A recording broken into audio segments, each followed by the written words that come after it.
And we're recording right now, but I'm gonna do the intro. Shooter ready. Yep. Shooter ready. Stand by. Shooter ready. Stand by. Shooter, are you ready? Stand by. Shooter ready. Stand by. Ready. Stand by. That's how that works, ladies and gentlemen. Welcome to the Shooter Are You Ready podcast. We did it. We did it. We're here, and the intro has been introed. I don't like it on this computer because there's this little bar, Paul, where it shows me here's your intro, and I hit it, and there's this little gray bar that goes through the little block where my intro is. But I always think, oh, it's almost at the end. This is the end of the intro, but then it just overlaps and keeps going. And I'm like, why don't you just time it as long as the damn intro so I don't have to second guess when I have to turn it off. But anyways, ladies and gentlemen, welcome to the Shooter Are You Ready podcast.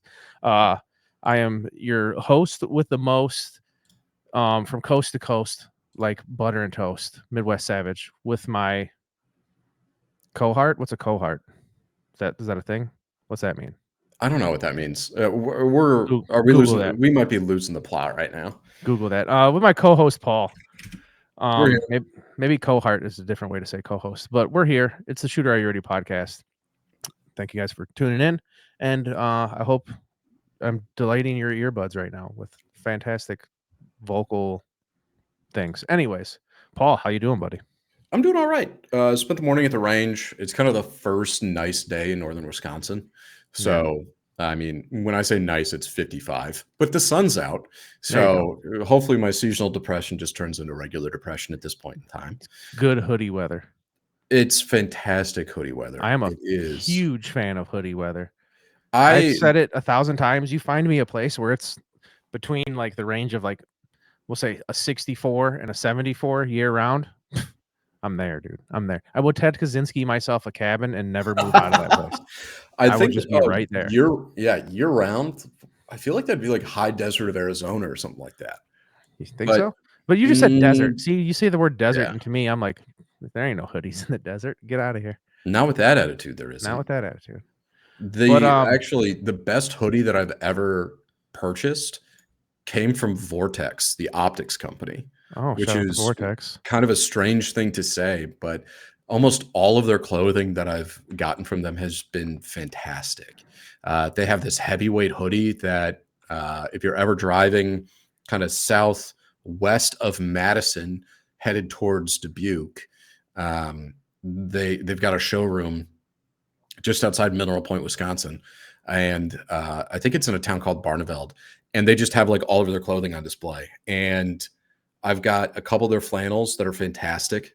And I don't know why they are, but this hoodie, it's heavyweight. It's, for the nerds out there, your GSM, very high. And it's it's where it's kind of thick on the outside, but then it's got the fuzzies on the inside. Oh, yeah. And it's incredible. But I am throwing it through the wash for the first time, which is how disgusting I am, because I've probably worn it for a couple of months, but no stains, no shame. No judgment. I'm not outfit shaming. I'm not outfit tracking you. I don't pay attention. I just hope that it comes out as good on the other side of its first wash as it is going in. Right. Side note, Paul, you are my cohort. It stands for companion or colleague.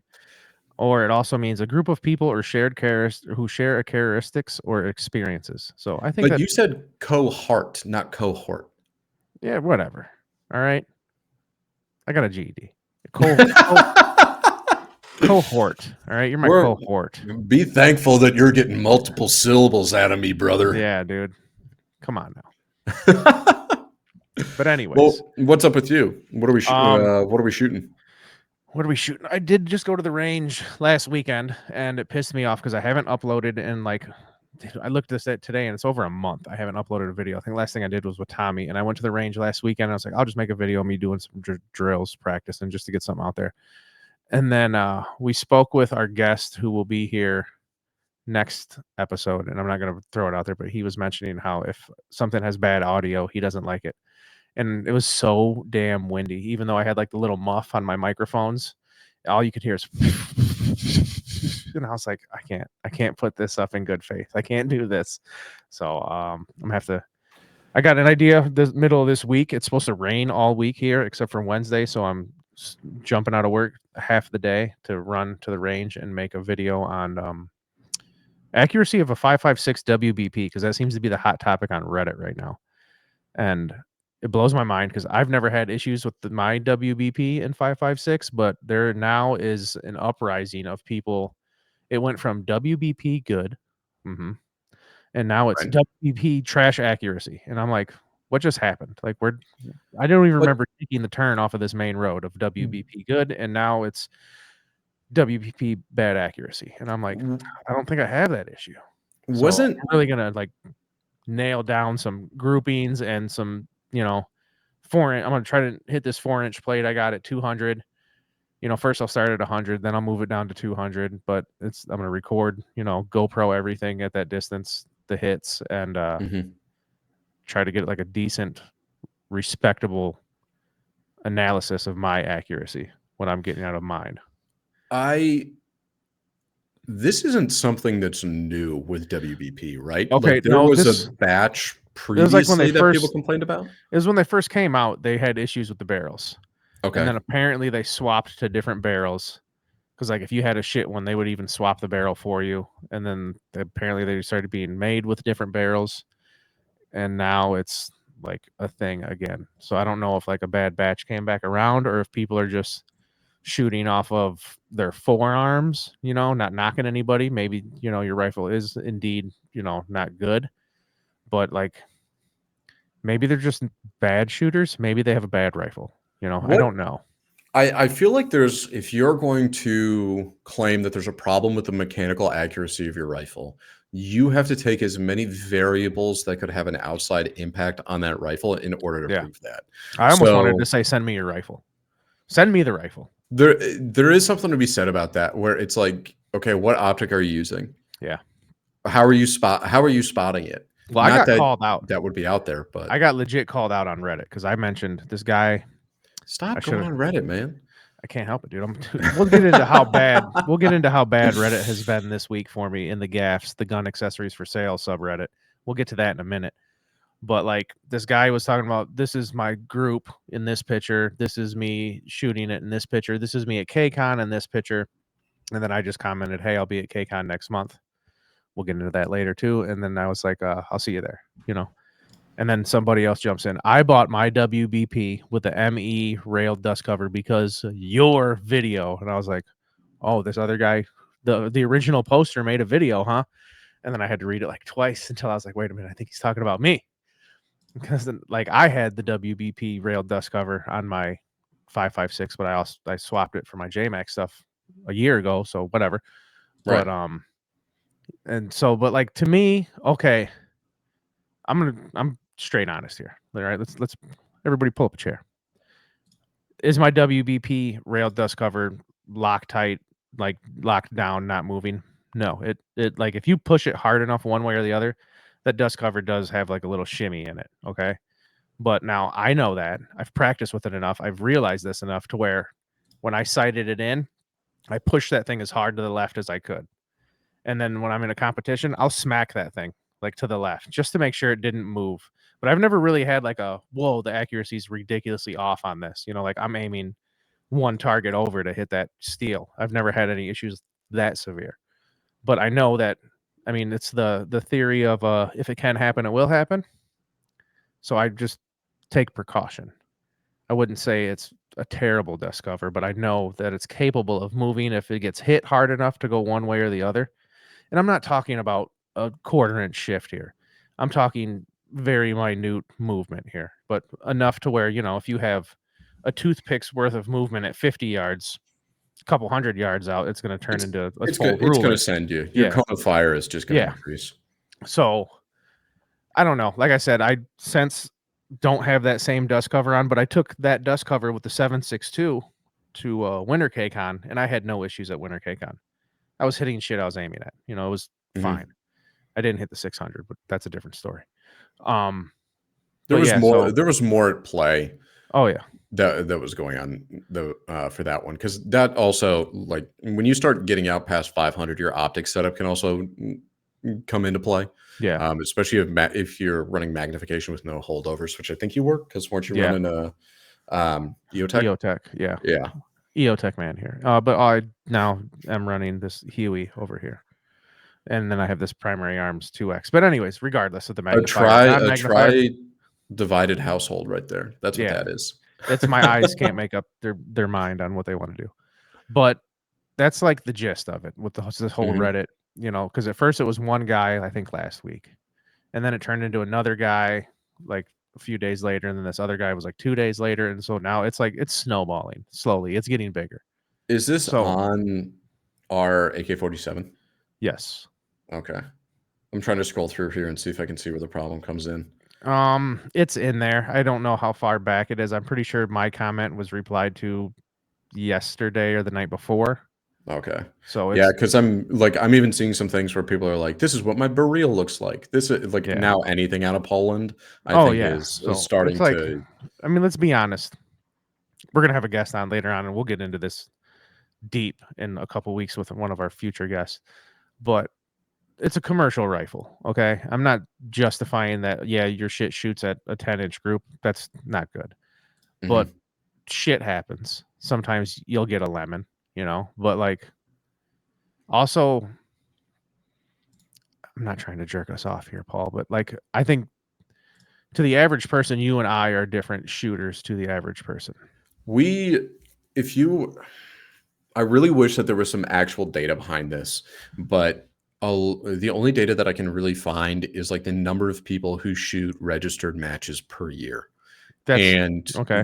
that to me is like those are the people that take the test where Yeah. it's like you can audit a class, you can sit through it, but until you actually are tested on your application of that knowledge, it's like somebody who sits at their home range and goes, "Yeah, I've got a grant GM USPSA draw time." Yeah. Okay, well, are you a GM? No. No. Okay, then there isn't that furtherance of application. So Well, then I it's like do. also there's like the people who like I go to the range with my buddy or I shoot out at my buddy's house and we have these 3 Yeah, targets set up. Those are the 3 targets you and your buddy shoot at year round. yeah. Okay? So I would hope by the end of the year you're good at shooting those 3 targets. There was actually an intro. I was watching there was a night match that was put on by Forgotten Weapons, the Moons Out 2025 that happened. It's in West Virginia. I think this is either the third year they've done it or the second year they've done it. I can't really recall. But a YouTuber Hop went there and was kind of talking about his night vision setup and how it went because he ran a night vision AK. Right. Like set up specifically for that. And I thought it was a great video. But one of the things that he called out was like, hey, at this match, they put you into positions and like shooting targets in stages that you wouldn't do just like with your buddies. Right. Because That's what I'm trying to like, get at here. yeah. So I think, great minds, et cetera, et cetera. Yeah. But I think that is a fantastic point around it's really easy to practice something you're already good at. Yeah.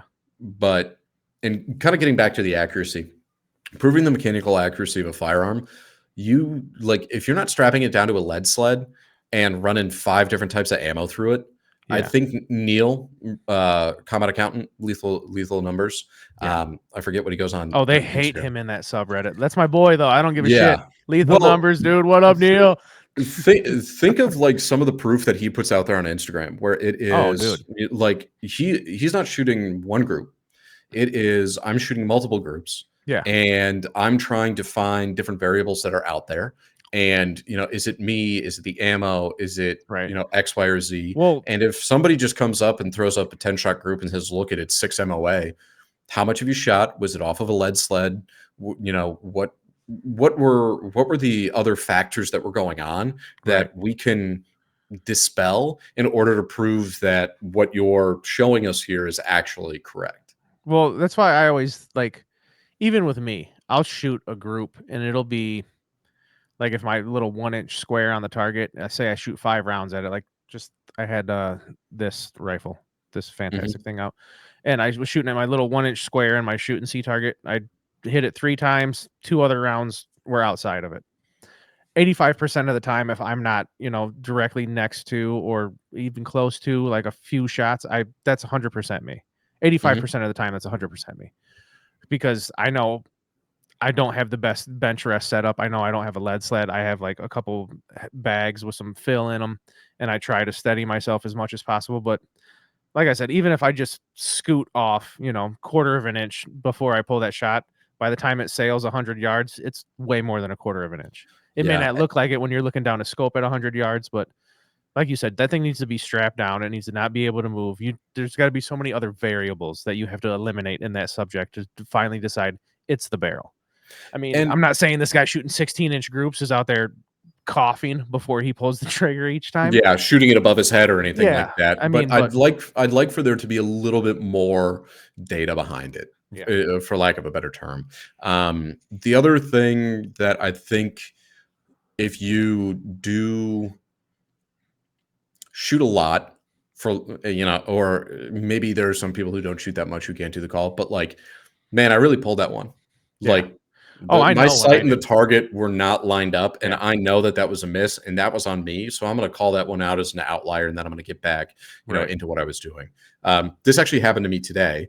I have a new kind of DMR 20-inch AR 5.56 build that I'm working through, and I was out where I wanted to zero it with some more precise ammunition. So rather than your bulk PMC, actually going for like some gold medal match, right. some higher grain weight, A seeing little what the heavy. Yeah, barrel likes. yeah, And I was getting some groups, and then all of a sudden the group really started to like walk. It was on the left-hand side of the target. It was on the right-hand side of the target. The windage was all over the place, but the elevation stayed pretty good. Stopped. I'm shooting suppressed. Got to make sure that the suppressor's still aligned, that I'm not yeah, skipping off any baffles or anything like that. Suppressor's good. Start working my way back, get to the mount itself. So where the mount actually interfaces with the top of the receiver. right. The back of that had actually come loose. So it was going slightly Yeah, left and right. But once I retightened that back up, didn't even have to change the zero that I was going for, just tightened it back up, torqued everything back down, and we were fine. But I Loctite. could have run I could have run out there and I could have said, hey, this barrel manufacturer has horizontal stringing properties, and gone on blast. Yeah, But you got to investigate what's going on. yeah, I even swapped ammos in the middle of it. Was still seeing the issue with a different ammo. Okay, there's got to be something that's mechanically wrong with what's going on with this rifle. yeah. Now I'm not. If OP is listening, okay. I'm not calling you out. I'm not saying you're a liar. I'm just saying there's a lot of variables. I'm like Columbo. You're telling me there was 3 people here, but I'm counting 4 glasses. Something, I got to do a full investigation here. I need a little more info. But like our guy Tommy, I was talking to him about this. And he was like, dude, my 6.5, I do these hand loads because I've been dialing it in forever. He's like, I got these precise hand loads. He's like, dude, I can stack like rounds on paper. He's like, but if I take like some Winchester white box shit, he's like, I'm all over the place. So like Yeah. ammo is a huge deal of it. And like how many guys are going to the range taking 4 different types of ammo to sight something in to see what the gun Well, likes, and I do think that we're a little bit spoiled when it comes to 7.62 39 AK shooting, in that what are the weights that you can realistically get a hold of in mass? 122, 123, 124. So there might be some guns that like Tela over some of the other ones that are out there, over some of the other bulk ones that you can get that are out there, Federal, right? or whatever other brand is available. Some But Bellum. yeah, but aside from that, you're not having to worry. You might have to worry about, okay, like 55, 50, 55, 62, 63, 68, 70, 72, 75, 77, 80 grain. Yeah, it Like gets those are wild. ones that you can just find on the shelf at Fleet Farm. Farm and So Fleet there where I live, but yeah. is sacrilege. Or you can Tractor Supply if you're. Well, I don't even know. I don't know how Tractor I don't Supplies work think down south. I Maybe don't think down south. tractors selling ammo. They probably sell 22 or You something like go that. to your favorite Dunhams or your academy, wherever you can find your ammo. Yeah. Yeah, Just saying, on the the bulk shelf. stuff that you're gonna find Yeah, is all gonna be relatively the same weight, but there might be some that might be a little bit more consistent because right. it's made here, or your gun just likes it more. Hey, the lands and grooves of your barrel came out, and just like Herbie, they've got a little bit more soul There you compared to go. some of the other barrels that are out there. So you Mm, gotta be a little bit more picky when it comes to It's ammo. just there's so many variables, and that's why I Yeah. just want to take mine out because that guy, honestly, I felt bad. I honestly felt bad when he was like, "It was your video," and I was like, "Oh man, I feel like an asshole." So I want to take mine out and just be like, "This is what I'm getting. This isn't the same Mhm. for everybody else. I am a different type of shooter than this guy. I'm not saying I'm world class, okay? I'm not your expert, but do I have a little bit more time under the trigger? Maybe, maybe not. I don't know, but I just know that the way I shoot and sight my shit in may be different than the way you're doing it. Maybe I'm getting different results just by, the fact that I drank an energy drink before and not coffee. Who knows? There's so many different variables, but I just want to get to the bottom of that because, like I said, I feel bad that guy called me out on the comments. Not necessarily called me out, wasn't a dick about it, but he did capitalize your video, so that made me feel bad. Well, But and I'm the exact same way. Like, because then we can all learn something yeah, about, like, hey, maybe there legitimately is a problem with the current batch of WPPs that are coming in with their barrels. maybe, maybe, But you also need to have more than a singular data point in order yeah. to construct a trend. And I've probably got like four types. I'm gonna bring out the PMC 55. And I've Mhm. also got the PMC 556 X Tac that I'm gonna take out there. It's Yep, I still shoot a lot of that. 55. I've got some Hornady Black, and I think that's 65 maybe? I don't know, I'd have to look at it. It's stacked up over there. And then I got, like, just Mhm. Winchester White Box, another 55. I don't but, well, Um, Imma try them all. are these 5.56 guns or 7.62 39 guns that are having the 556. issues? There are 556. 5.56. Okay, Yeah. that to me. Okay, I gotta walk back almost everything that I said before because I thought they were 7.62 39 No. guns. 5.56 guns are definitely you're gonna have to find. You're gonna have to go through all those ammos, and Yeah. you're gonna have to. And you know what? If And I've it been turns out, PMC bronze for that's my yeah, go-to for like the last 2 years. That's yeah, easy to find. I can always, if I'm running low, I know I can find it somewhere. Somebody's got cases for sale. That's what I buy. That's just what a- I'm used to. and you know what? You're in some cases you're lucky, in that you can say, hey, this bulk is like what runs in my guns phenomenally And I well. think honestly, I think it was when I first started shooting that and I got it working, like the first KCON I went to like 3 years Mhm. ago. I had Golden Tiger back then and I was using that. And I found that the PMC was better than the Golden Tiger. So I just stuck with I think it was Mario I was talking to about it. And he's like, "Yeah, bro, that's all I buy, bro." I And I used to was like, shoot so I did.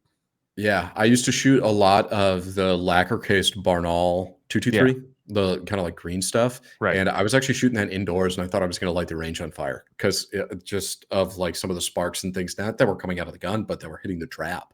Right. So also, only one of my ARs liked that. There was another one that didn't in terms of like accuracy, where hey, you can go from something that might be 2 or 3 MOA to 6 MOA really darn fast when it comes to some of these Yeah. 5.56 loads.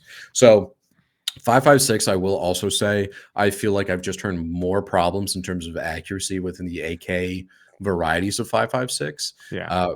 those specific rifles than I ever have when it comes to 7.62 39. Well, and also just I'm not gonna beat this horse, but like I said, the variables, and if you watched, this might tickle some people the wrong way.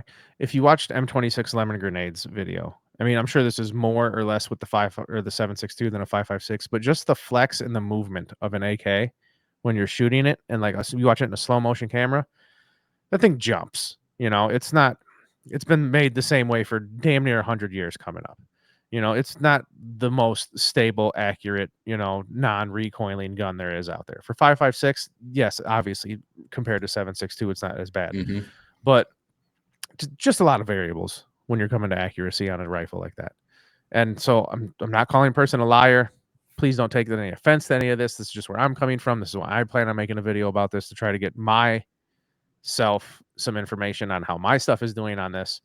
And you know what? I might even put it up against the Baril. I don't know. I don't know how much time I'll have. I might put it up against the M90. Who knows? I think I'm Yeah. gonna worry more about just focusing on my WBP, and then after I get it nailed down to, okay, I'm using this ammo, this is the accuracy I'm getting. How is the Baril stack up against this with the same ammo? We'll even do that, just to see. And maybe if one's better than the other, I'll switch ammo and then see if that's different. Who knows? Whatever. I just need to come out with some content, and that's the best idea I have right now. Other than the other thing, and like I said, we'll talk about that later. But I just don't want to keep hammering on this. I think that that's a good video.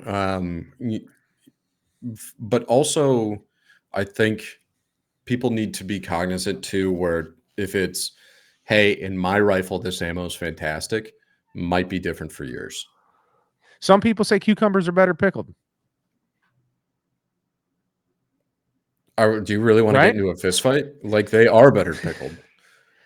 I'm Like, just saying. I don't understand why you would say something so controversial and so wrong in minute number 20 of this How do you say podcast. something so daring yet so brave?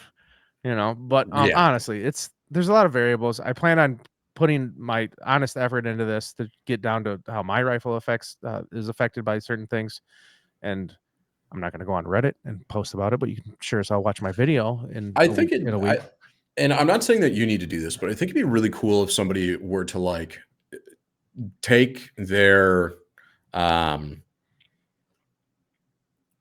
take their rifle. Hey, we're gonna superheat this and like get their barrel, not just by like mag dumping, but like Right. literally just like take the barrel and like stick it in an oven almost, Yeah. and say like, hey, this barrel's like 600 degrees. It's probably, and Yeah. those degrees Well, are see, wrong. that's another thing that's another thing that could throw it off. Okay, say this dude was trying to get 3-round groups, not saying he did this, and just say he did like 50, 60, a box of ammo before he decided to take pictures of what his groups look like after shooting, a magazine through it. Yeah, cool. You just shot 30 rounds, you heated up your barrel, and all of a sudden your accuracy's off. That's not really a big surprise to me. That's why you go for the long shots first.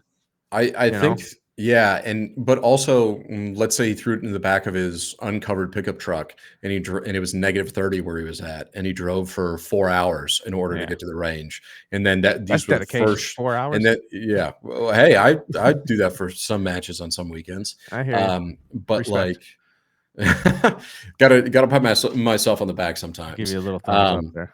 But oh, look at that. Yeah, But like there's just a lot that can go into these. yeah. But I also let's not beef with this person specifically, but I do think that this is also indicative of like anything that you see posted on Reddit, you have to assume that a 14-year-old wrote it. Okay. Like that's literally just it is. I mean, I'm sure this guy's over the age of 14 if he owns a rifle, but I get what you're saying. But it's his dad's gun. Yeah. Hey, right. and I'm gonna post about it. Like, I'm not saying that the guy broke the law or anything like that, but it is like anybody can go to the town square and voice their opinion. Yeah, no matter who they share are. my opinion. Yeah. Well, like I said, this is the last time I'll bring it up. A lot of variables, so like I'm just gonna do my best to go through this, and could be anything. Could be the wind. Could be your bench rest. Could be your ammo. And you want to talk having about if you're having an issue with 7.62 and the scare of tariffs going around and ammo being imported. Let me just hit on tariffs for 1 second. Yeah. Should you be worried that ammo prices are increasing due to tariffs? I kind of was when I was looking around and seeing where all these tariffs are getting dropped. We're not getting political here. This is going to be a quick segment. This is just the facts of what's going on in the world right now. Yeah. I'm going to tell you guys right now, you shouldn't be worried. No. Prices are going to do what prices are going to do. And if you try and time the market and go into debt to buy ammo because you think, oh my God, like I need to buy this right now, otherwise I'm never going to be able to afford ammo ever again. Yeah. That's not going to help anything. No. So control what you can is what we call it. It. Control what you can control. If you've got matches that are coming up that you need to buy ammo for, you're obviously going to buy ammo for that. Yeah. If you need to train right now and you don't have ammo for it, buy ammo. Yep. If you're sitting on 15,000 rounds right now, I think you're good. You're probably fine. You're probably fine. Control what you can control. Focus on your dry fire. But let's say that you are concerned about ammo prices. Here are some things that you shouldn't do. You should not go to teleimpex.com. You should not, under any circumstances, navigate to Tele 762 by 39 case of 1000. You should absolutely not put that into your cart. And at checkout, you should 100% not, in any way, shape, or form, input the code SAVAGE25. Do not do this. Don't even expect to save money if you do it. Don't expect to any help with shipping at all if you use this code whatsoever. Do not do this. We are not advocating for this. You shouldn't do this under any circumstances. Do not go to teleimpex.com. Do not use code SAVAGE25 at checkout. Do not save yourself anything when it comes to anything when purchasing ammo in these turbulent times. Great plug, Paul. It was not a plug. If you guys haven't caught on to that. Anyways, next subject, Paul. I have been spending way too much money on Reddit in the last week trying to update my KP9 to become a night vision rifle. So let's walk through what you've purchased, and let's do it. Oh my God. Let's do it tip to butt. Let me tell you how my week has been. Okay. At first I was debating on making this CZ Scorpion like my night vision gun. I decided I'm going to go 9mm. Okay. Because I'm not running tactical games with this. I'm not signing up for any hardcore night matches anytime soon. I'm just dipping my toes in the night vision water. Right. Dip away. And the only reason I'm dipping those toes is because I acquired a pair of night vision from 9minded. That's the number 9minded at Instagram on Friday night at 8 p.m. How? Just go follow him, and at Friday night at 8 p.m. look at his page. You'll figure it out. That's number 9 minded on the Instagram. Friday nights 8 o'clock. Anyways, I was so lucky enough to acquire a set of dual white phos night vision, and now I've dug myself in that hole. Decided I'm going 9mm PCC with this just to have some fun at night with the boys. And then I changed my mind because I acquired a Delta Tech that I probably many would say I overpaid for the Delta Tech flash hider, but it's all about the drip at this point. Never. So I would never say that you overpaid. Yeah. I thought you got it for a steal. In today's market, yes. 5 years ago market, I would have been an idiot. But so I decided to go with the KP9 instead of the Scorpion, right? Hold on one second. Was it cheaper to buy that Delta Tech today or build yourself a time machine in order to go back 5 years? Probably buy it today. Hey, that's just the way that it happens. I haven't figured out the space-time continuum just yet. I still got the dry erase board over here working on things. We're noodling on it. We're still in the marketing phase. Right. So KP9 has now acquired a Delta Tech flash hider. Okay. Up front. We're starting at the front. Move back. I bought a SMS H something laser IR light combo deal. That was on tax swap. I had to hit up our buddy Jeff because I don't have a tax swap account. And I was like, Jeff, shake this guy down, see if you can get it for $50 cheaper. This guy wasn't budging. But the night before that, there was a huge uproar about how good this thing is on Reddit. And I procrastinated like I'm very awesome at. And by the time I went to that website, when I was getting ready to go to bed that night, they were sold out.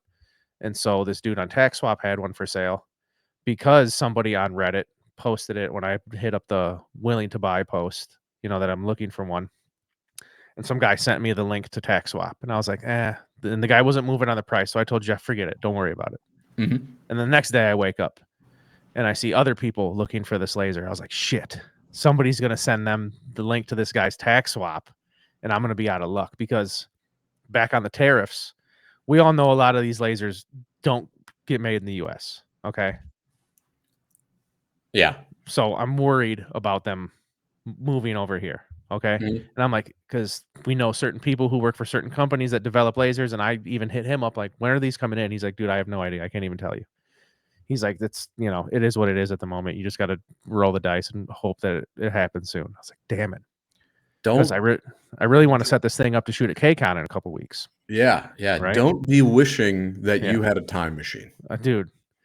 So got the flash hider, hit up Jeff. Jeff, hurry up and buy this laser. So I got the Delta Tech flash hider. I bought this laser. 10 hours later, I'm back on the Reddit, and then this dude's got a Zenico laser for sale, and I was like, shit, the Zeneco laser.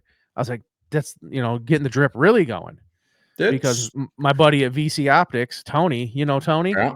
Oh Forget yeah. about it. Forget Forget about about it, it. Tony. Hey, Tony. Hey. Hey, I'm So walking you. Tony he sells me the Zeneco handguard, and then I find this Zeneco laser, and I'm like, son of a bitch, the drip is just getting like a faucet right now. Dude, we're dripping so hard. It's like So we're lucky we're not drowning. yeah, shook You this got to throw on dude. a life jacket. Got a little bit of money off on this Zeneco laser, and so then I'm like, damn it, and then I needed the switch. The dude was selling the laser without the switch, and so once again, tax swap comes up. I hit up Jeff.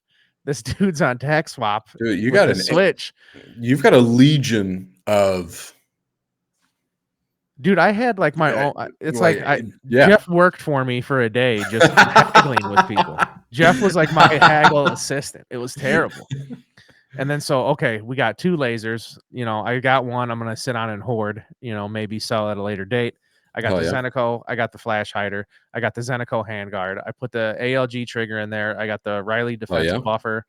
I was on the phone with Tommy last night installing all that, and then I'm like, son of a bitch. If I go with the straight Zeneco, I'm going to need an IR flashlight. So last night bought an IR flashlight. And it's I was about to say I got one right here that you could have had. Thanks. You told me that now. You son of a bitch. No, by all means, continue. Yeah. And so did I acquire the night vision for a very, very reasonable entry fee? Yes. But the night vision's free. The helmet's not. The Ear Pro's not. The battery pack wasn't. The Mohawk wasn't. The IR light on top of the helmet wasn't.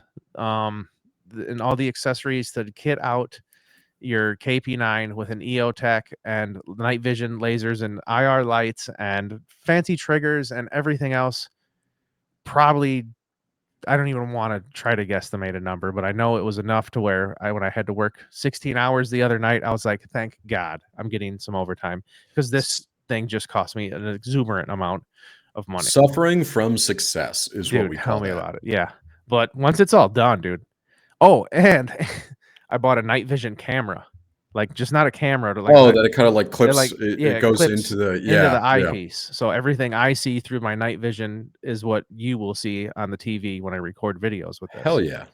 So I'm going all out here with hopefully making one really sweet, hopefully maybe more than one night vision. Well, I'm going to have more than one because I'm going to do whatever I do at KCON, and then I'm going to do a night vision video with my boss, and he's got thermo that he can record me in as well. So it's going to be different. I've been gone for a month, but I'm hoping to come back really strong with some content. You got to hit them with a night vision vibe reel. You're riding in the back of trucks places. You're flipping the nods down. You're kicking the door through. You're going through. Yeah. You're going through drive-throughs. Just anything. You're vacuuming your house under nods. Speaking of, I found a very useful. This is going to sound so weird. I found something very useful with White Foss. This is going to sound weird. I was out in the backyard with my dog, just wearing my nods. Because what else are you going to do with them? As one does. You have night vision. As one does. It's like if you have a Ferrari in the garage. Yeah.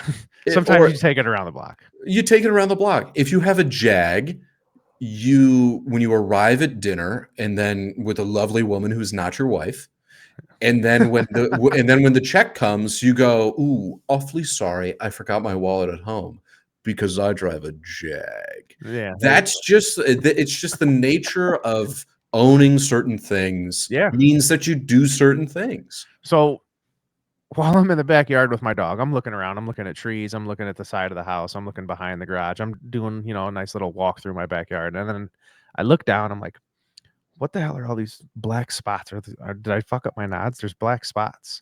And I'm like, oh, that is 100% dog shit.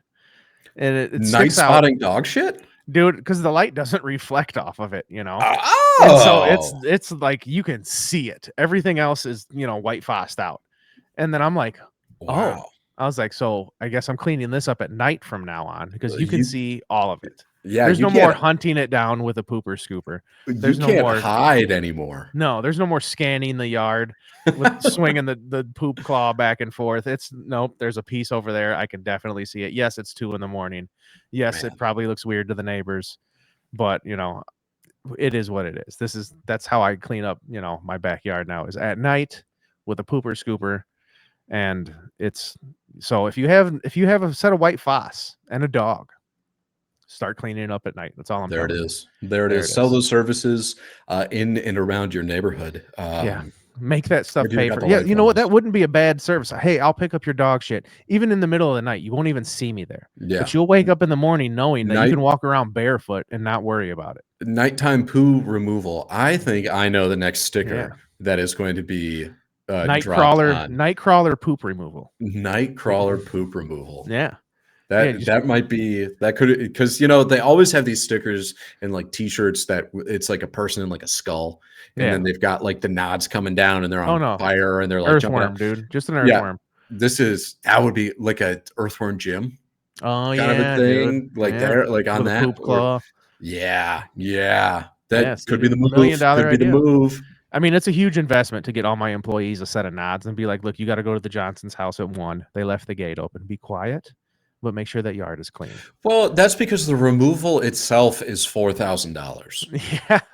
So, like the ROI per removal is actually quite high. Yeah. You can drop a sandwich in that backyard tomorrow morning, sir, and be assured that you can eat it with no issues. Yeah, yeah. You could at that point you could also just buy like robots and you could have like robots go around Now too now in this order to business is clean getting that real up. expensive. This business is getting real expensive. But you have Anyways, nods. It's the nature of nods. so that's what's going on with me lately, Paul. How have you been? So I did a similar thing in building out this 20-inch kind of faux DMR AR. I ordered the wrong upper. Okay. So Arrow has these enhanced uppers receivers. They're very interesting just in the way that they mount up. And it's something that I've wanted to play around with for a little while. They have the M4E1 upper receiver, and then they Okay. have the M5E1, the M4 being in 5.56, the M5 being in 308, of course. Okay. I ordered the wrong one. I ordered the one in 308 instead of the one in 5.56. So naturally, I had to build out an AR-10. I mean, that's what one should do. Yeah. I already have the upper receiver. I should go out and do this. Dude, So, I used to buy ammo for guns I didn't have and holsters. Like before I bought my VP9, I ordered the holster. yeah. And then like the wife's like, "What's this for?" I'm like, "Oh, it's for an HK." She's like, "Do you have one?" I'm like, "Not yet." Not no. yet. But now I have the holster, so I'm Yeah. determined to buy one. Dig a hole, fill it in. It's the nature of this hobby. So That's actually how I bought my KP9 because KUSA back in the day had the magazines on sale. It was like Yeah. buy one get 3 free. So I've I already did. got 15 mags. Yeah. I got to have a gun to So feed. yeah, with I was these. sitting there with 4 KP9 mags and no KP9. I'm like, well, I got the Yeah. magazines now, so you have to buy it. It's the way to fulfill the prophecy. I guess it's the cheap way to get into a huge investment. But anyways, Absolutely. you're 308. Go ahead. So I've got the upper, and it's kind of like a burnt bronze type of color, and Nice. it wasn't one that I'd seen before. I guess it's somewhat common in the Aero AR space, but I was like, I really kind of like this finish. I think it'd be really cool to have a 308 in this size. For those of you also who've known me for longer than this podcast, I've always been battle rifle curious, just like I've been bullpup curious. Now I've got the AUG, and that curiosity has essentially been satiated there. But the battle rifle, I've had multiple G3s, I've had multiple FALs. I've never had an M1A, and I've never had an AR-10. And I think those are kind of the 4 main food groups of the 308 battle rifle family. Right. So I didn't really have any idea on what I wanted this to be at the end, but I knew that I didn't want to make it a DMR. I wanted to have it be kind of like a heavy assault carbine, we'll call it, where it's like instead of 5.56, tech it up to 308. So I went out and I started looking at barrel lengths. You know, 16-inch 308 ballistically wasn't something that I was necessarily interested in. I wanted to use kind of as much of the caliber as I could, so I went with an 18-inch, and then 18-inch mid-length, I should say. And then I went out, and with 308 ARs, there's a couple different patterns that you have to be mindful of. So there's AR 308, and then there's AR 10, and there's a slight difference in cut in between the way that the receivers interact with each other, where an AR-10 lower will not work with an AR-308 upper. The bolts are different, and there's a couple other differences within there. It's not like the AR-15 where there's essentially been like a standardization across a lot of the years. You might also hear them called like DPMS lowers or DPMS uppers. Yeah. But like it's all under kind of the nomenclature of AR-10. So I just went and I got an AR lower. It's not the same color as the upper, but I'm kind of digging the two-tone. I was able to find a handguard that's somewhat close to the finish of the upper. So it's like still bronze-ish, but it's not like a matte. It's a little bit more gloss. But I think that it looks nice. I went to AK Guys, and they have a flash hider, the ME Strela kind of line that's in there that I really, really like. I wasn't too interested in going suppressed with this build either, but I also didn't want it to be incredibly blasty or go with a big break. So I went with one of those flash hiders. I have one of them on one of my ARs, ARs and 5.56 right now, and I love it. So going for the 308, I think was the right choice. I'm actually doing the same optic stack that you are up there. So running the Vortex UH1 Gen 2 within the 3X magnifier as the flip, keeping it still in mind of the kind of heavy assault carbine, but being able to maybe extend its engagement distance by adding in that 3X magnifier. Right. But there's no holds that are a part of it. You get a chevron that's on the bottom, but that's not necessarily something that you can do in order to say, I'm going to engage out to 600 yards. I already upgraded the buffer, so I went with the heavier buffer. I think it'd be the equivalent of an H3. And then I'm trying out the ALG enhanced AR trigger set. So not only does ALG make obviously fantastic AK triggers, they also make AR triggers. And I'm going with one of those. It's a somewhat single stage trigger. I'd call it like a 1.5. It doesn't really have any take up, but it's got a little bit of creep that's in there. So I have that built right now, but I haven't shot it yet because I'm waiting for one more part to come in, the gas block itself, for kind of the final assembly. I was just going to go with the traditional gas block, and then I kind of looked at it and I said, hey, going with something that's adjustable, I think might be more of a learning experience. So I decided to go with that. Damn. I'm excited to see this, Paul. It should be pretty fun. And in a podcast that it will be coming out, not when this one comes out, but in the future, not potentially, but obviously it will. Our guest called out a great point around like, hey, when you go to like your major level matches, right, shoot stuff that that works, that you're good with. But then don't be afraid to also just like have fun and kind of be a student of weaponcraft, where you can just kind of go around and pick up whatever you want and be good with it at some of these locals where it's like you and your buddies that are going out there. And we shoot quite a few of those. So I think this is going to be one of those like local, like fun type things. Like I've already got a chest rig for it. I got a new pouch that's coming for it. So like I'll be set up to kind of run like practical rifle style matches with it too. And some people might be saying, well, yeah, that's expensive because you got to shoot 308. You're absolutely right. But I've never had an AR-10. I'm treating this as more of a learning experience. If it sucks, I'll part it out. And if it doesn't, then like, cool. I've kind of learned something when it comes to this one. But kind of more to come on that one. We'll talk about it more in some other podcasts that are probably coming up as I get some rounds down through it. Nice. I'm excited to hear about this. Speaking of one of the I bought 1,000 rounds of 308 last year because I thought I was going to shoot a G3 in some matches, and then that G3 just absolutely shit the bed. And I'm sorry to hear that, but I remember that. Yeah, I was upset for you. I got so frustrated with it, I sold it like the next day. So I've just had like 980 rounds worth of 308 that have been sitting in my basement. So, obviously I've been kind of prepared for this to come home. And I think it worked out perfectly. So hopefully, Arrows had some problems. You want to talk about WBP having kind of a reputation hit. I think Arrows had a reputation hit as they've tried to transition to be more of a premium brand. Right. But they're in Washington State, and I think they're suing the government, and they're trying to move to Florida. So there's just a lot that's going on with that in the AR space. But I've run a ton of arrow lowers, arrow uppers, and hopefully this will just be kind of a continuation on of some quality from them. Nice. Speaking of practical rifles and going out and having fun, a little more about myself here, Paul. I am now a certified board member for the Northern Illinois Pistol and Rifle Club. Okay. And Woo! that is the gun range I belong to. And if you've been listening to the podcast, I'm sure you've heard me gripe about this gun range I belong to. That's pretty fuddy. And I am here to try to get rid of some of that because now I am on the board and I am in charge of what did I decide to call it? The intro to competitive rifle shooting, which Mhm. is I went in there. I was arguing with these guys that they have this huge rock quarry and they have this other undeveloped part of the back end of their range right now. And I just wanted a place to practice where I wasn't driving an hour and 15 minutes to practice and make videos, where I wanted to just drive 20 minutes from home.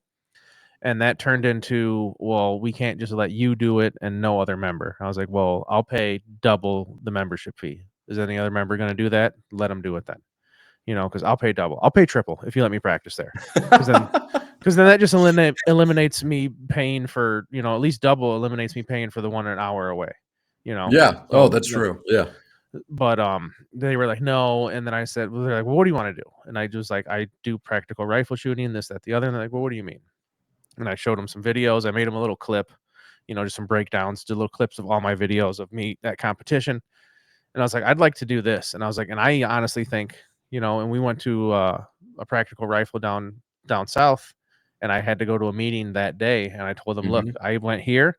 There was about 40 people. They paid $50 a piece. And like, that's something you guys should be thinking of because you're missing out on serious money. Because I know people that drove right past this range, at least off the highway, 10 minutes to Yeah. go there. And they could have had an hour long or an hour less drive and done the same thing. And they were like, oh, okay. And then they really ears opened up, started listening. I showed them the videos. And now I'm in charge of, with you being so gracious and hopefully giving me a hand on this, and hopefully Tommy, and I talked to Jeff, but I haven't got an answer. But anyways, I'm in charge of putting together 3 to 4 training wheel stages, as I'll call them. Because I don't know about you, Paul, but when I went to my first competition, it was jump in. You're jumping in. Yep. Your Big shorts are time. on. You're jumping in. You had no idea what to expect. You were just kind of, at least the first couple of stages, you were like, okay, this is kind of what I expected, but still every stage I'm kind of like, oh, okay. Oh, that's different. Okay. It's Mhm. all new. So I always thought if there was somebody at least training, maybe he's putting on a small class, this is what you'll expect. Yeah. This is the rules. This is, expect to see this. You'll be doing some of this. This is, what you'll do. At least there was like a 1-day class of doing that, I'd be a little more interested. Well, I'm obviously interested now, but it wouldn't be so intimidating for certain people to Mhm. go south to the other range me and you go to actually sign up for one of those. Because I'm sure most average shooting people think, oh, that looks cool, I'd like to do that, but are also like, I don't want to go and look stupid because I've never done it before. Or be unsafe. I think that Exactly. there's a lot of people that I've talked to where they're, hey, I shoot a lot, but I don't shoot on the move, Yes. or I don't shoot where I have to transition across the bay. Like Yes. everything is just right in front of me. Yeah, like I'm a So bench shooter, or I stand yeah, there and shoot a target with, yep, yeah, yeah. I've never shot offhand. Like this yeah. was on the bag the entire time. It's like there's Um, probably a lot of people who have not moved 4 or 5 feet to their left or right while still having the rifle yeah, loaded in their hands and shot at another target. yeah. And I said that because they put on like a little IDPA class. They thought that was going to be like, the thing to get people Mhm, interested in. And I just went and took it because my plans fell through that weekend. I was like, whatever, it's just practical, or it's mhm. just pistol practice. I'll go, whatever. So I go, we just shoot at some targets, everybody draws from, draw from your holster, take 5 shots, reholster, draw again, just making sure nobody's going to blow their dick or foot off. Right. And then while I'm there, let's say 30 people were there. As I'm looking around, I'm a rifle owner and shooter. I can smell our own, Mhm. I see at least 10 people there. I'm like, they've got a rifle at home. They've got an AR. I can tell he has an AR. He's got something. I can just tell by looking at them. They're itching to, do more than just stand here and draw from the holster. Absolutely. And so I told these people at the board meeting, hey, I know there's people in this, club that would like to do more. You guys don't offer it. I was like, offer it up. If nobody shows up, oh well, we tried. I was like, but Mhm. I can almost assure you, if you give me 15 spots and I can get 15 people to show up, I was talking to Tommy. I said, if I can get 6 to 10 people who will show up to this thing twice and just say, hey, if you guys really like this, we can keep doing it and we can keep, branching off and making every stage a little bit bigger and more stuff each time if, we can keep this going. And I Yeah. have a pretty positive feeling I can get that going. Because I mean, I there was back to Reddit. There was people on Reddit in the Illinois gun forum. I live in Northern Illinois. Where the hell is this happening at? And I was like, hey, I belong to this range. We're trying to get this going. Please, report back on this post. We'd love to do Mhm. that, yada, yada. So I'm almost positive I can fill it with 15 people. I 100% agree with you. I think that you're gonna be turning people away at the door, actually, if you're gonna limit it to 15. Yeah. And that's kind of a Just good thing. because it's a fantastic thing. But like If you I'm look no professional instructor. I'm just some idiot who shot, well, this 2 is pages worth of practice course competitions. and this is not so much because we just talked about this a little bit. This is not so much like we're going to teach you how to shoot a rifle. This is we're providing examples of some things that you might the range commands, what does safety look like in a Yeah. more contained environment than like think if you were to go to like your first match and it is some of the only things that you've seen online and it's a major. You're investing Yeah. $300, Oh then you yeah. get there and it's like whoa, I've never seen any of this. Having Yeah. more local matches will never be a bad thing. Yeah. And this is just one of the this is honestly good on you for stepping in order to do this because you're seeing a hole and you're working to fill it where others might not have been able to fill it. Right. Well, let's just take an example here. My first competition ever was Thunder. Mhm. Okay. And I think your that year at Thunder was incredibly complex in terms of stage designs and what was asked of the shooters. Yeah. I mean, it was a learning experience. And then I think I Mhm. did like a practical and then I was like, okay, this isn't bad. And I signed up for KCON. And then after that, I was like, whoa. I was like, this can get a lot more difficult than I thought. So like Mhm. to the average person, I keep saying that like I'm not. I am. I really am. But like if somebody accidentally mixes up and like Winter KCON, we had the guy from Star Wars. It was his first competition. I can't remember his Yeah. name. The older dude. Yep. Signed up for KCON, Winter KCON as his first competition. So like the bar is set high with him. Like you should send him to a practical rifle in Aurora after that. He'd be like, "Oh, this is nothing." I've been to KCON. It's like being in Nam. Like I've Yeah. seen combat. Mr. McMahon, you don't scare me. Little Jesse Ventura for you. But like honestly, it's like so like if I can just progressively make 4 stages, like start easy. Like I already have like 2 or 3 in mind. Like okay, a VTAC. I'll set Mhm. up a VTAC and there's a steel silhouette 75 yards away. Not even stretching them at the 100. Hey, shoot through 4 of these portholes. If you miss, you start over and you shoot through 4 of them again. 1 shot each hole. 10 Yeah. rounds. Keep it easy. Adds 10 rounds. add some pressure Yeah. onto, like, making sure that you're connecting, with each of the trigger presses. Yeah, exactly. And Yeah. then, okay, that's first round. Congratulations, you guys did it. Let's go to the next round. Okay, now there's, a barricade and this, table over here. You've got 2 magazines with, 8 rounds in each. You have 6 targets down here. If you miss, run over here, grab your magazine, come back, try it Yeah. again.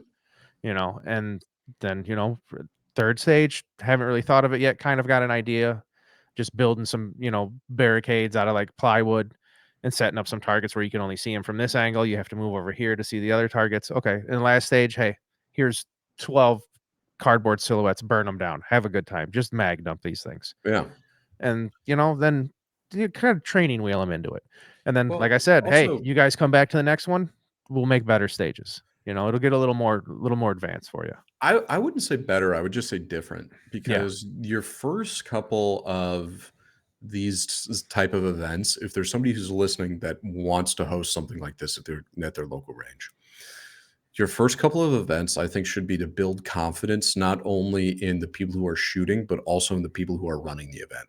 Yeah. What Oh, does and good look like? I know for sure that like the president, because they're like, give us a date so we can be there to check. They're going to be there. They're going to be watching. Yeah, and it's not only do you need numbers to show up, Yeah. marketing and kind of having that, but you also need, and we talked about this a little bit on one of our next pods as well, but you also need the stages to flow well. If you're just going to go out there and you're going to have somebody shoot for 30 seconds, and then 2 hours later they shoot for 30 seconds, and then 2 Yeah. hours later they shoot for 30 seconds, and they've invested 10 hours of their day in order Right. to shoot for 3 minutes, is the value proposition that you're extending to these shooters, does that make sense? That's why I So wanted to limit it to so many people, because I yeah, know, say it's just you and me. Say Tommy and Jeff don't show up, whatever. Say it's just you and me, and me and you are in charge of wrangling up 15 young little sheep. You know, say we that I because mean, that's good enough at honestly, some of the major matches. That's like one squad. yeah. Like Well, let's that, just and say that's a little bit honestly, of a larger squad. I don't expect any of these people to have even done this before. That's Yep. how I'm going about this. So if I get 15 people to sign up, maybe 13 show up. If all 15 show up, even better. But I guarantee we're going to spend the first 30 minutes going through, this is what you do. This is how you unload. This is what I want to see. This is what you should be doing pre-stage. This is what you should be doing post-stage. None Yeah. of this, no 180. You know, you're going to have to walk them through the rules at a snail's pace because it's their first time. Well, and you also have to have a conversation about safety around, like, if there is a training accident, Oh, yeah. here are the steps that we're going to take. Yeah. When you call 911, we're going to assign somebody to call 911. Yep. When you There's, call 911, there was a firearms training accident, yeah, not not somebody somebody got got shot. shot. Yeah. Yeah. So there's like a different, and also like build it down to brass tacks. Yeah. Moving with a rifle in a competition setting can sometimes be unnatural because of safety concerns. Right. Like, you need to keep the barrel pointed down this direction. So you're going to have to do some things that aren't physically what you would do in your day-to-day life. So you have Right. to, you kind of can't turn your brain off, and you have to be engaged at all moments in time. Right. And that's like, that's not something that you can like explain away, kind of in the beginning. So Right. there's that confidence level that also needs to be brought up. But I 100% agree with you. I was actually thinking about it the other day is, hey, how do you get people to focus in with that briefing? Because there have been too many briefings that I've gone to where I'm like, man, people aren't engaged. Yeah. And like, we're talking about something else. We're talking about what's going on in the club.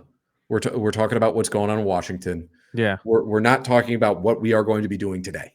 Yeah. And that is that you need to connect people to, like, this is what is going to go on. Here are some things to be wary of. It was some 20 people at degrees safety last readings, some people don't need a microphone. No. There's some people, like you said, it'll start off with if there's an accident. I don't know if anybody saw the recent law that went through Washington last week. And it's like, what? Wait a minute. What are we talking about? That is an after. Make sure you go out and vote. Yeah. That's not. That is an after conversation. But I'm excited for that. I'm excited to hopefully get some new members into this club. I'm excited to hopefully grow and expand on this. And it really blows my mind because, I mean, I'm not trying to insult anybody when I say it's funny, but it's a lot of old guys. But after I showed that video of what I do and what I'm trying to get this club to kind of promote and start up, like even the president, this older dude, was like very excited. He's like, this is what we need to do to get new members. He's like, this is obviously what the younger generation is into.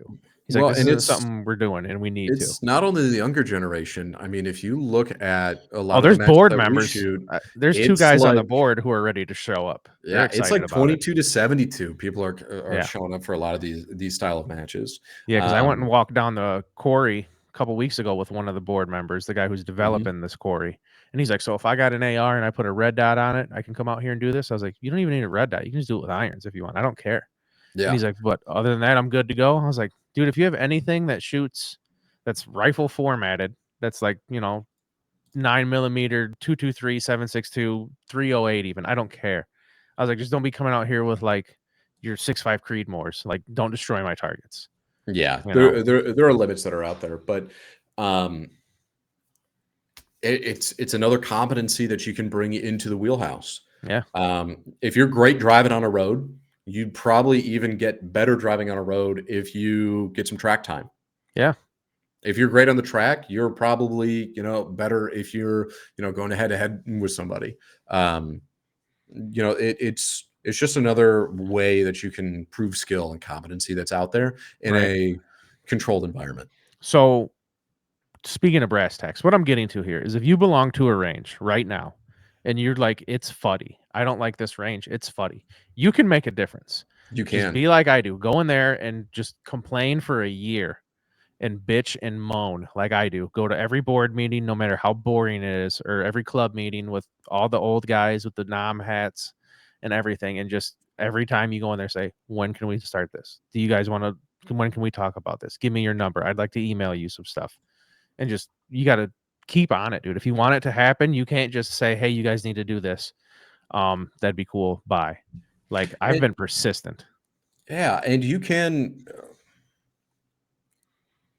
not to make this too heady, Right. this is what's going to save a lot of the ranges. If you Oh, like to 100%, go dude. to these ranges, a lot of them were built back in the 60s and 70s Yeah. with the NRA money on the edges of cities out in the country. Yeah. Urban sprawl is now bringing housers closer and closer to a lot of these ranges. Yeah. And if you enjoy going to your local range and they don't have these events, now is the time to get active with these. Dude, like I said, just show them the numbers. Like I Yep. said, I gave them this many people showed up, they paid this much money, and this is something that goes on at this other range at least every other week. There's always something going on bringing in revenue. It's like you guys, and it's like I was listening to them like it was just new member signups. Like I renewed my membership and they had a meeting a couple weeks ago. How many members do we have? 325, have renewed. Okay, well, what did we have last year? Last year we had 410. So you Yeah. just lost almost 100 members because all you're offering them is the bare minimum of being able to shoot a gun. Like if you said, "Hey, we're doing this event. We're doing this event. We'll let you do this. You can even do this if you want to." I mean, like our not our last guest, but one of our first guests, Clay, was like, these guys can print money if they just let the leash off a little bit and kind of just let people, hey, you want a bay? It's over there. Do what you want. Just be safe. Instead Yep. of, nope, you can't move your feet while you're shooting. No, you can't do that. Just trust I'll people a little more with being safe with a firearm instead of assuming that everybody is an idiot. Yeah, I will say that some of these rules are definitely written in blood, I mean, they but all are. but they were written in blood maybe someplace else. Yeah.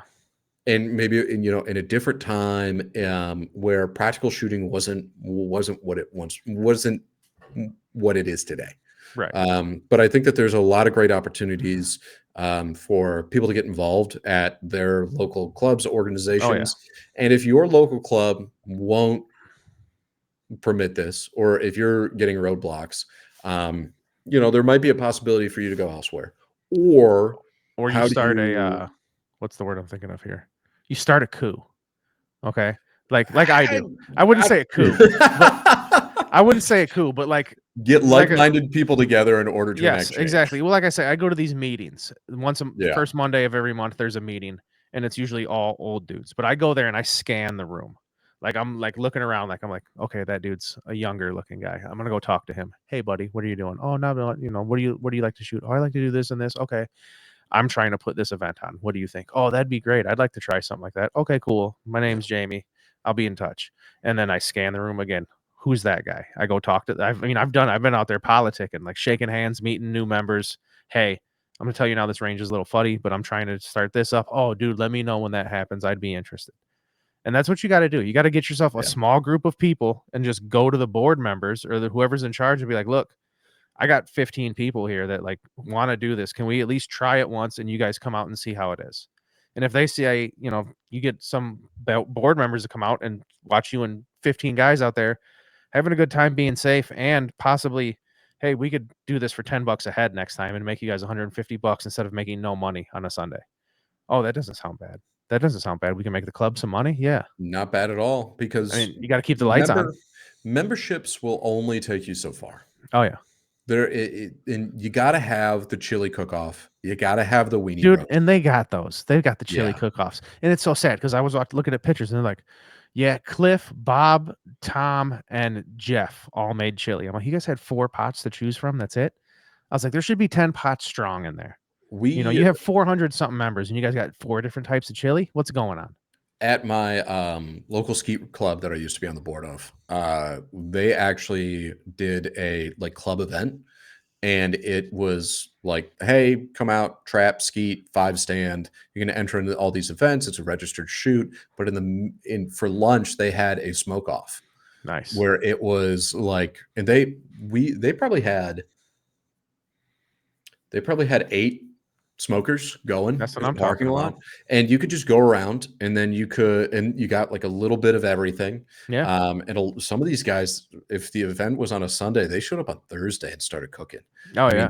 they were dedicated Low to and it. slow, baby. It was incredible. Like, it was really, really good. And then at the end, they gave an award for like, hey, because you put you put the name of the best whatever into a hat, and then they got an Yeah. award, and then you gave awards to the shooters too, and it was There you like an go. all-day event. Bring your family. There can be cool things like this, no matter what club you belong to. It just Yeah. takes people who it just takes people who care and people who want it, You gotta and want who it, are dude. going to invest the time. If you don't you can't bitch about there not being a change if you're not willing to make the sacrifice, put your own time and effort into helping the change. And Yep. that's what I'm doing. As much as I already do, believe me, I don't have time for anything. I'm lucky I wipe. Okay? So that's wild. I don't want to see your laundry. But so let's just walk it through. You have a regular job, just like I do. Yeah. It's not even regular, Paul. You have an on-demand job, I'm always on. I'm on realistically. call right now. The Yeah. other night, Thursday, I go to work 6 in the morning. I get off work 2:30. I come home. I designed some new t-shirts for the website, www.akalday.net. So new t-shirts and new stickers will be Mhm. dropping soon. Be on the lookout. So you've got a brand, I've got a small business. small I've, business. so anyway, I got home 2:30, designed t-shirts, was getting ready to get in the shower. Phone rings, 5 o'clock. Hey, there's wire down. I'm an overhead electrician. Okay. I'm a linesman. All right. Yeah. Like John Travolta, but Working for the way county. better, way better. I go to work. I get there about 5:30. I'm there till 5 in the morning. Okay. I come back home 5 in the morning. I wake up at 9:30, call you. We have to do a podcast with a guest at 11. Yep. I'm rocking 4 hours of sleep, solid 4 hours. So right now we've got lineman, we have Yeah. small business owner, we have Yeah. podcast entrepreneur, There you go. board member, Board member, YouTuber. What else do I do? father, Loving full husband. time, There's so much, dude. I just do so much. dog I dad, got 2 jobs. I also work at Krebs Gun Shop. Krebs. It's only every other weekend. I'm there part-time, but it's like if I'm not, I work 6 days a week, 1 week, and the next week I work 7 or not 7, I work 5, and then I work at Krebs one Hey, day. we're at 9 right now, Dude, in it's terms of things that you do. yeah, And then you're going to throw the last one in, which is championing practical rifle at your local club. exactly. And then I go to competitions, and then I like aside from the YouTube, just okay, I do YouTube videos. I have to go to the range. I have to record. I have to Yep. edit. I have to Yep. edit You these. got to I have to train. upload these. Yeah, and then There, listen, now I have to there's, travel to competition. I have to there, shoot. I have to make content on that. if we were to put a bow on all this, you're doing a lot. Yeah, But there are things that you want to do that aren't being offered in the way that you want them to be. So then you have to go create those opportunities. exactly. And and here's the thing, you don't have to do this forever. No, Somebody else might take it over. There might be somebody who's more enthusiastic. Okay, I'm going to step back a little bit. yeah. It's a right But now, if it's you're not asking if a my kids are forever going to thing. take over AK all day, they don't want nothing to do with it. I've even asked them to be guests on the podcast. They want nothing to do with it. They don't even want to. I want the music kid to be a guest because I think that'd be fun. So do I. So do I. He's the best. My youngest is the best. He's got Love my oldest. Love my oldest. Let's get that out the way. But the he's youngest, he's quirky. he's got an edge to him that's not it's not a knife edge, but it's something you can balance on. He's I want to very explore quick. that. He's very Yes. quick. Yeah. Yeah. I'd love for him to make a little beat for this. Hey, if you're listening to this, buddy, don't do it for your dad, do it for me. There you go. I'll give Uncle you. I'll Paul. give you $5. Uncle Paul needs an intro and an outro. I don't even need an intro. I just need old school Kanye Chicago beat. Dude, and that's all he's about, man. He Something loves to the old chop it. gangster rap. He Something to loves, chop it up in the middle. He's not into the chopped and screwed like I am. Anytime he makes something, I'm like, a what's little the tempo? Easy-E NWA. Yeah. I always drop the tempo on his beats and he gets mad. I'm like, what are you at right now? And I'm like, drop it down to like 60. What do you drop it down to? Oh, I drop it slow, dude. I chop and screw all his beats. And he's like, it sounds terrible. I'm like, no, dude, that's a banger. That's a banger. No, I hate that because then you're probably also not doing pitch correction. Probably not. No, so that whoa. No. I'm all about that slow Houston Paul Wall vibe, but I also do love old gangster rap, Eazy-E. Paul Wall Spice is not One, something West Coast. Not something I've heard in a little while. I'm not an East Coast rap guy. He's an East Coast rap guy. That's where me and him have beef. So he's kind of is he a Nas fan? He loves Nas. He's a big pun guy. Nas. Yep. See, I'm more of, like I said, like a Tupac, Digital Underground type fella. Interesting. Spice One, all types of weird shit from the West Coast. I'm a West Coast guy. I love the Raiders. I am a Raider Dave. I am like 100 BPM, 100 to 120. See, that's too fast. I like to listen, when you go over the top of it, I like Nas. Did you grow up listening to Prodigy? No. A little fire starter? No. Okay. I listen to a lot of house music though, especially stuff coming out of Detroit. Yeah. Oh, I'm a big Detroit guy. Have I mentioned how big of an ICP fan I used to be in high school? Hey, that happened. You ever throw on a little Dilla Donuts? J Dilla Donuts? I have not. I'll look that up. Dude, okay. I got a jet here. I'm already a little bit late for something. But yeah. If we got to end with something, throw in some J Dilla Donuts. It's one of the best. It's like you can hear the influence that went on for everything else coming out of Detroit. Fantastic record. I do have it on wax, but I originally had it on CD. There you go. And it's something to throw on in the truck with the windows down. All right. I believe you, Paul. I take everything you say and I take it to heart. Ladies and gentlemen. I don't talk in if buts and maybes. I talk only in absolutes. There you go. Thanks for joining us. This has been a short and sweet one with me and Paul, just keeping up with you guys on what's going on with us. Let us know what's going on with you in the comment section, either if you're on the Spotify or the YouTube. If you're going to AK Masters, hit me up. I want to see, I'd like to, meet some people who are out there. That's going to be the next major that I'm at. Jamie's going to be at KCON. I unfortunately can't make it. But those are probably the next. Yeah. So we're splitting the duty. Yeah. We're splitting it up. We'll be at each one. Come give us a high five. We'll hand you out some stickers. Paul, I got to get you some stickers to hand out to people. We'll slap them up. But we love you. Thanks for listening. Like I said, like, share, subscribe. Tell a friend. Tell a buddy. Tell a homie. Tell a ammo. Don't use the code SAVAGE25 to save yourself something, or maybe try it. Who gives a shit? Don't do it. Spend the money. Thank you guys. We love you. And we'll get you on the next one because we got a very special guest, but I'm rambling on. Love you. See you later. Goodbye. Deuce. Oh, wait, that's not the outro. Shooter ready? Yep.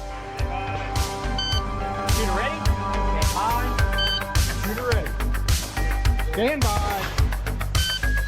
Shooter, are you ready? Stand by. Shooter ready. Stand by.